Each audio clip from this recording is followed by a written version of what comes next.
What's going on, guys? Welcome back to the Process Podcast based on my book, Process, The Key to Living in Christ. So glad you guys were able to join us again for another chapter. Today, I have my lovely wife, Christina Curiel, joining me for chapter 3 on habits. Chapter 3 is on habits.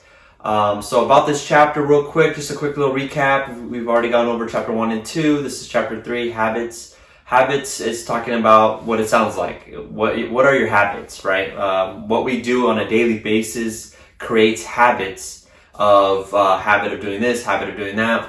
We always like to break old habits, but it's really hard to break old habits that we want to get rid of. It takes time, it takes effort. And so that's kind of what I talk about when we get closer to God, what we have doing or what we have as our habits right now. They'll change over time based on following God and going after God, because your choices have to start changing. And so then your habits start changing, or they should change, right? So that's what we're going to get into today. So thanks for joining me today.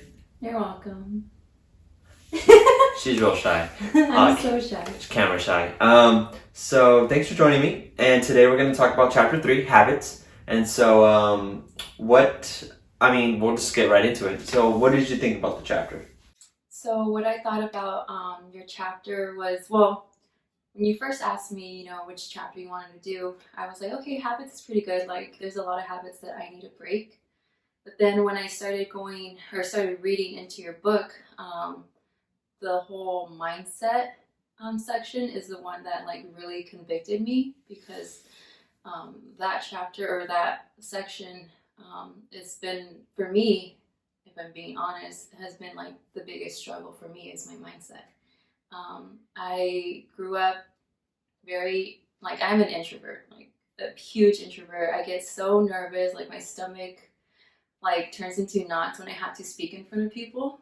And for me, I just don't like attention or people just even looking at me. And so I've always been like that as a kid. I remember where my parents would go to, in elementary, they would have the teacher-parent conferences, or the parents would come and the teachers would talk to them. And every time, every teacher my parents ever went to, they were like, oh, she's doing great, she's a great student, but she's just so quiet, she doesn't talk. And they actually thought it was a problem. And I grew up pretty much by myself until my sister came when I was 8 or 9. But I was always I always liked being alone. And so I was always in my mind. And for me, it's so hard for me to explain what I'm thinking, or I have a really hard time of just saying what's on my mind. I don't know why for me, it's really hard. And so ever since I was little, I've always been in my head.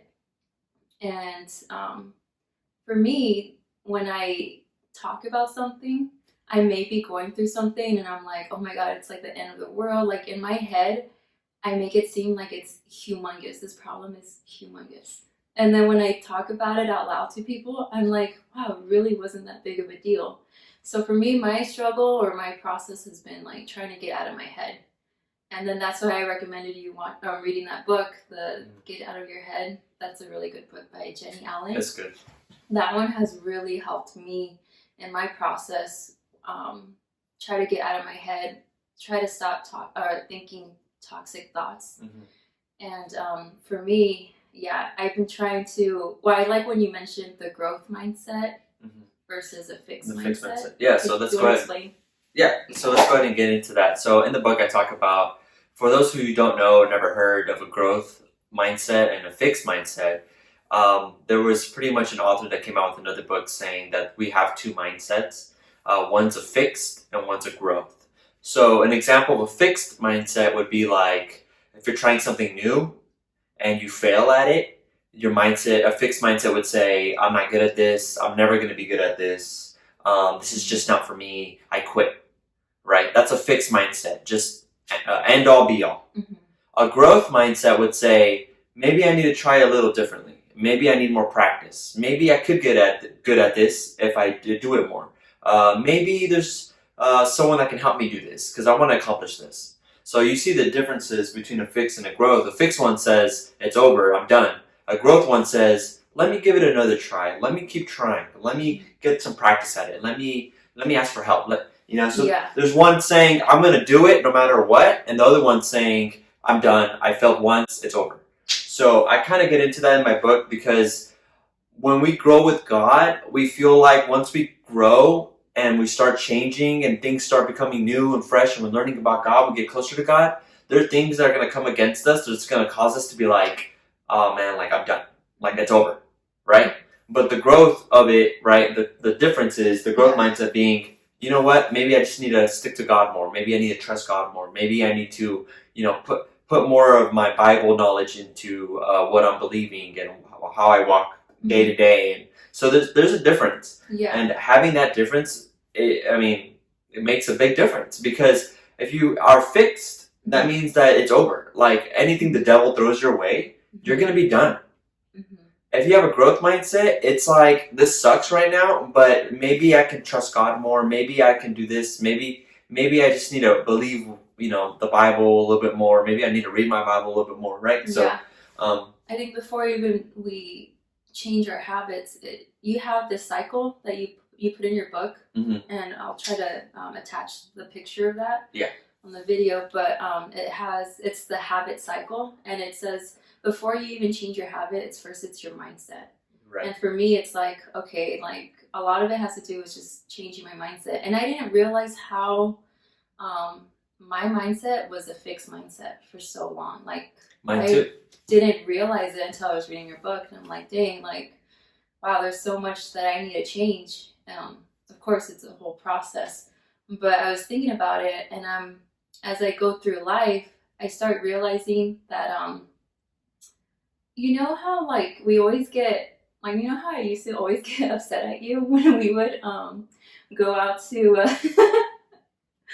every time we would like go on a date or we would go do something, you would be so focused on like the future that you wouldn't be in the moment. Yeah. And there were some times where I was like, I would get so mad at you because I'm like, well, we spent the whole day together, but I felt like you weren't here. You were just thinking about the future. Mentally, so much. It wasn't. Yeah. Yeah. I'm the opposite. And I didn't realize that. Is that when something bad happens to me, I want to stay in that moment forever. Like, I don't think it's gonna, I don't think about the future, and I don't think about how this life is so short, and like, I have eternity, like, this world doesn't really matter. And I'm so like stuck in my mind where I'm like, oh, this is it. This is end all be all kind of situation where I'm like, I'm done with everything, and I stay in this moment. Like, I'm too much in the moment that I like prolong it. And in that way, I think we're kind of opposite, that I didn't realize that what we have. But yeah, that's my struggle, is that before even talking about habits, it's my mindset. And that has been a struggle for me. It's been a long process. It's just me trying to get out of my head. Like, sometimes I don't realize that if I just speak over something, or if I just talk to you about it, I'm like, and then you tell me what you think, and I'm like, oh, maybe it's not that big of a deal. Like, in my head, it seems, monumental. Right. Yeah. So, yeah. Definitely. Yeah. I mean, if you look at the cycle, it starts with our mindset, because that's your actions are going to come out of what you're thinking, right? So if you're sad, if you're thinking that you're sad, or if you're thinking something, your actions are going to follow that. Right. So, and then the reason why you have that certain mindset to begin with, that's another deeper issue, right? Like, what happened? How did you grow up? Who were your friends growing up? What happened to you as a kid? Right? These are all things that affect your mindset. And then once you have that mindset, then your actions will follow. Right, and then it's your habits start to form because of your actions, and then the way you live your life, that's affected, right? Because your actions follow, and then you live your life a certain way, and then after that, you get results, right? So I'm pretty much describing the cycle right now, but you get the results that are a result of your actions. So I don't know how to say it differently, but The results of your actions, that is what you come out of, right? That's what you get. And then after that, you either stay with the same mindset or you continue the cycle or you break the cycle with a different mindset. So all these things sound like it's super easy and it's just a cycle that you need to change. But I personally, I know how hard it is to break old habits. You know, Mm-hmm. a mindset that you've been stuck with for so long. It's not an easy just snap your fingers and it's over. No, it's not a one-day thing. It's not a one and done thing. No. Changing your mindset, it takes time. But I think what I wanted to do with this chapter was just bring it to the surface. You know, bring awareness to maybe your mindset does need to change. Mhm. Okay, so how do we do that, right? Well, we starting with little different actions to change your mindset. So that's different. That is definitely the best way to change your mindset is to change the little actions day to day. Yeah. You may not think, going to the gym for 20 minutes a day is a big deal, but over time you'll see the results, right? Like Yeah. it's just like that. So It's just being patient. it's just being patient and realizing that it's going to take time, but it is possible. I was definitely a person that had a fixed mindset for a long time. And now I always have a hard time sometimes reminding myself to have a growth mindset. But when I do have a growth mindset, it's kind of like the glass half full thing, like that saying. It's pretty much that. Like you start to see the glass, you don't see it half empty anymore. You see it half full. Like there's potential for growth. There's potential, So Yeah. definitely, I also talk about in the book, like no excuses. I talk about how I grew up with my brothers and we would have to play video games, or we would play video games, we play sports together.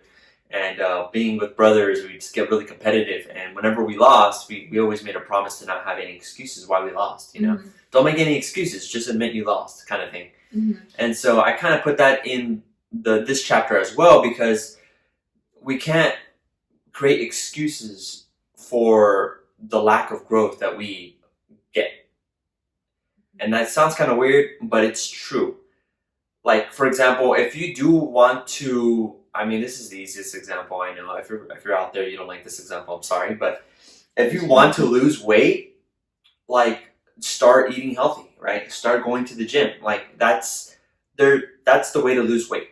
But if you don't if you get upset for whatever reason that you're not losing weight, then it's like, well, what are you doing, right? What are the choices you're making? What's your mindset? Yeah. So forth and so on. And there's no excuse for that, because there is a way. There's a way to lose weight, but you're not doing it. So what's the excuse? And that we shouldn't have excuses. Yeah. Because that's the number one thing people cling to is, if I had more time, then I'd spend more time with God.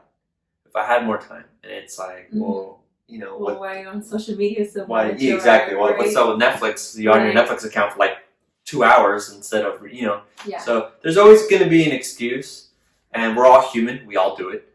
But it's realizing, I wanted to put that in my book because I wanted people to realize as well, it's like, man, maybe I am making a lot of excuses. Mm-hmm. Maybe I do have a fixed mindset. Mm-hmm. Maybe I do need to change some habits that I have, So that's definitely what I wanted to get into.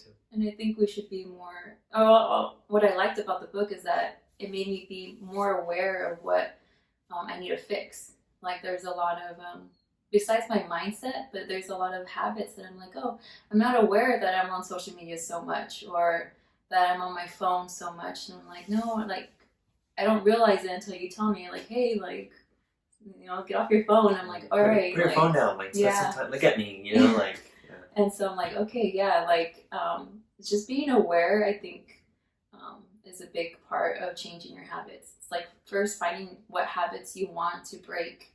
And just know that it's not going to be easy, or just take like an hour off of social media, or like a day off or a week off, just little things like that will eventually build into an actual habit. Mm-hmm. It takes how many days? 21 days?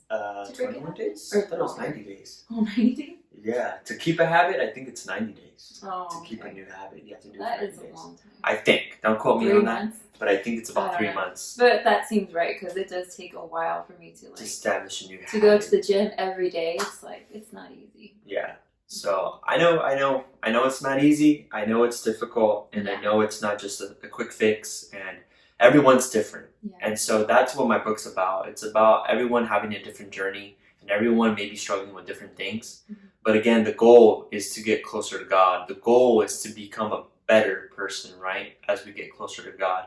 The goal is to change our mindset from a fix to growth, to change our habits that help us build growth in ourselves, integrity, trust, all those things. Those are all fundamental in growing our character and growing who we are in Christ. So it does start with the chapters I've mentioned before this, but chapter 3 is, I wanted to put it kind of in the front of the book because we need to know and we understand that our mindset will lead us, farther in our process with God, because it starts to change. Once you get a realization of what your mindset is, then you start to see, okay, I can start doing this for God. I can start spending more time with God. I need to stop doing this. I need to, so it kind of like, it shifts everything in your life, so that way everything else that falls, it's good. I think it also really depends too on the people you surround yourself with too, because definitely.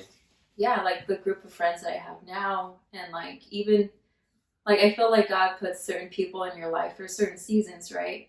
But I feel like you came into my life at the perfect time where I needed someone to like push me to be better, like I know you saw a lot of potential in me. I know God sees a lot of potential in me, but I don't see it. So I think like for you to tell me like, oh, you're good at this and this and this, that I didn't realize.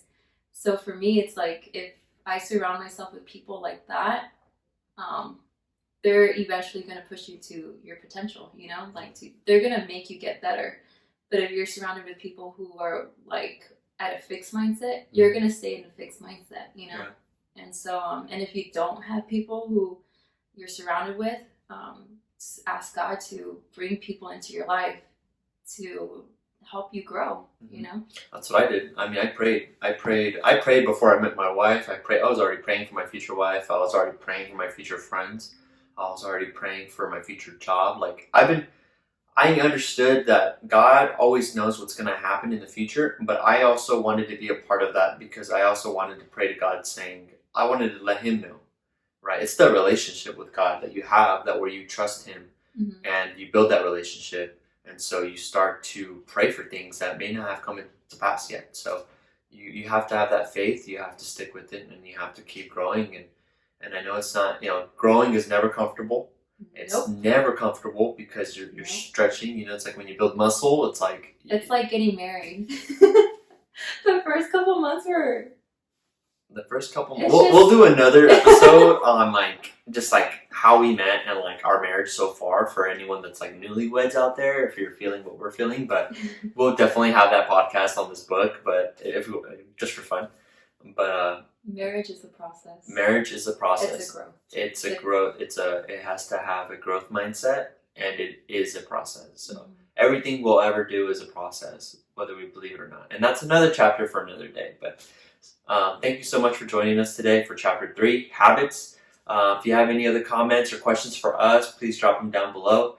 Again, I'll have the link for the book in the description as well. And go ahead and make sure to subscribe too as well. So thank you so much for your guys' time, and thank you for joining us, and thank you for being my guest today. And being your wife. And being my wife, my beautiful wife. You're welcome. Bye guys.